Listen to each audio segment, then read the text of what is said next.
had a coaching client last year say something that was incredibly wise. When he hired me, and in other words, I took him on as a coaching client, he said, "You know, Alex, the reason that I wanted to be your client is because I want to be where you are in a few years, and I know you did not get there by accident. You designed your life."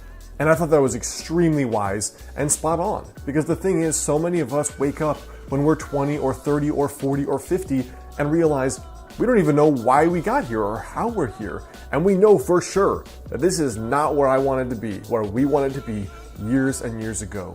Now in this video, I want to share my personal process I use for not only scripting the direction of your life, but how I reinvented my own life and consciously created it from 26 until 30.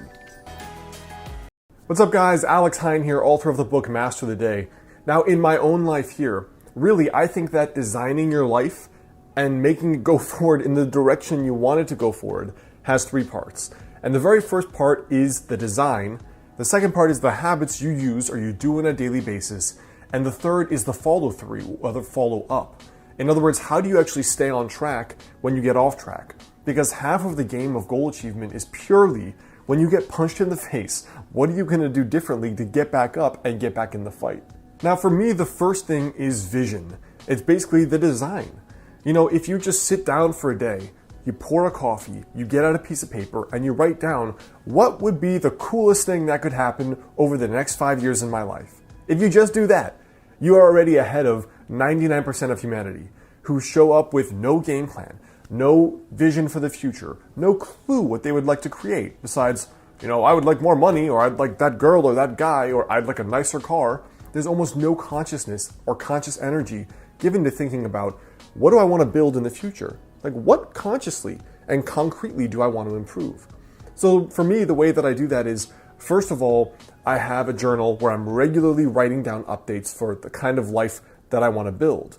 You know, it starts with the vision, which makes me think of the fact that the skyscrapers of New York started with a picture in somebody's head.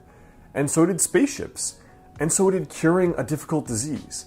And so when I think of it like that, I always make sure I'm consciously creating, even if it is just in my thoughts, even if it's just up there, both in print journals and in a document that I call 5 years from today. So the three things that I use for my yearly envisioning are, one, the yearly envisioning process I've talked about here, which is basically at the start of each year, I write down what is the coolest thing that could happen this year.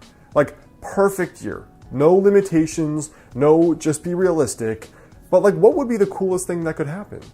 I put it on one piece of paper that's always on my desk every single day, and I review it twice per day. Now from there, that yearly document also has my daily habits, the unique projects I'm working on in each quarter of the year, as well as the things I know that I need to work on to get better, basically, to improve myself. The second thing is the pocket journal I carry around. This for me is always to record things that may change about my thinking, ideas I get when I read or listen to podcasts, as well as little intuitive hunches that come up.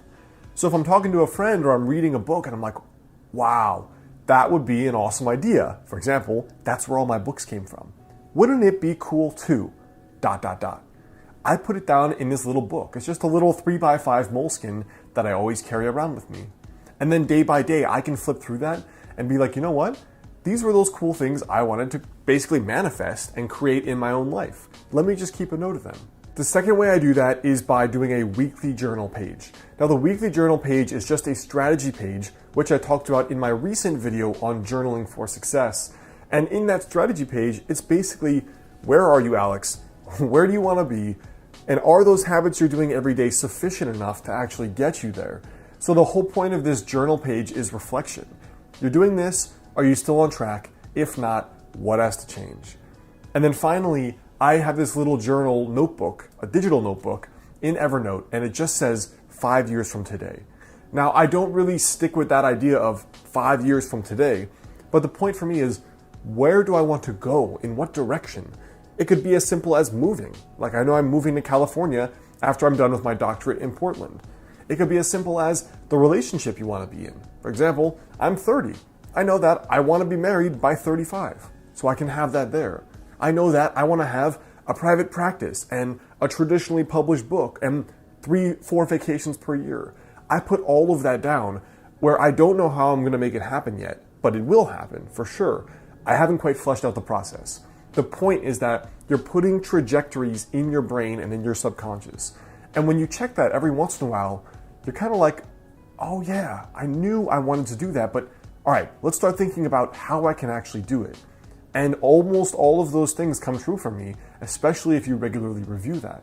Now, the second piece here is your habits. So the daily action steps that you're gonna actually do to make that a reality. Now, I've shared this philosophy many times. It makes up the bulk of my book, Master the Day. But the point is that you think about the goals you wanna reach, and then you have to break them down. Forget the goal, but break it down into a daily habit. So with fitness, you forget losing 30 pounds. The habit is cook every day, go to the gym 20 minutes a day. You want to write a book, you forget having written a book, you put down the habit, write 500 words a day. You want to be in an amazing relationship in 2 years, you forget that goal, you put the habit, I'm going to go out to 4 events where I might meet like-minded people. And that's your daily habit. So you bring it back to, what do I have to do today? Now, the way I track that is a combination of ways. So not only in that yearly visioning document do I put that, I also record it in Evernote.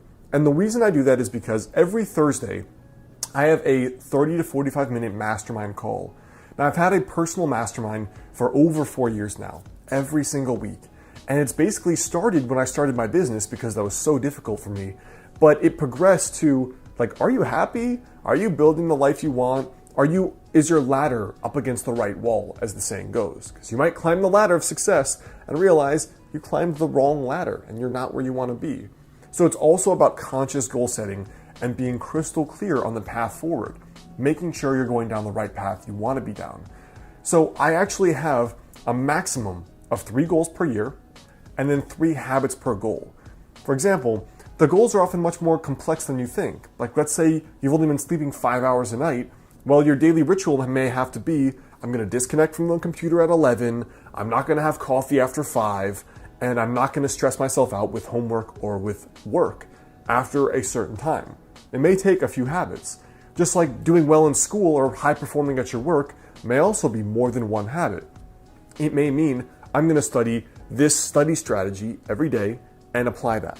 Or I'm going to do an extra 1 hour of work per day or self-study or something else. The way that I personally do it is just 3 habits per actual goal. And those I track in a weekly scorecard document, which is, these are the 3 things, did I do them Monday through Sunday? And then when I get to my Thursday night mastermind, we all get on the phone and I basically give a report. I did this 50% of the time, 90% of the time. This is what didn't work. This is what I have to improve.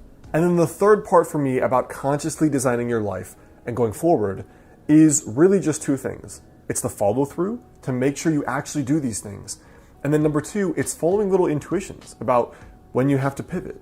So the way I keep the follow through going is every night I do a little Master the Day journal page. The journal's not out yet, but I still have a print kind of document that I use for tracking, did I do this? Where do I have to improve myself? The Thursday Mastermind, which is a 45-minute call, we use Uber Conference for free. You could do the exact same with a few of your friends or people online. My very first mastermind was totally online people I had met that were other internet entrepreneurs. Now from there, I have the Thursday Mastermind, I have the weekly strategy journal page, and I have my daily habit tracking. And besides those 3 things, all I do is carry around that little pocket Moleskine journal I told you about, because then I feel like if something doesn't feel right at all, like you're off track, you don't like this job, you're dating someone and you realize something's not right, I write down the intuitions because I can't always consciously articulate the next move. Sometimes it's easy, I want to move to California. Other times it's not. Do I stay in this relationship? Is this business still what really excites me? Am I proud of all the work I've created?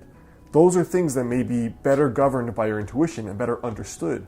So I just keep a log of all the little intuitive impressions, and then I systematically explore them more, and then I take time to just go through them and see what's behind them and unpack them. So I hope that helps you guys. That's a little bit about my process for consciously scripting your life, which has been my whole shtick for a while.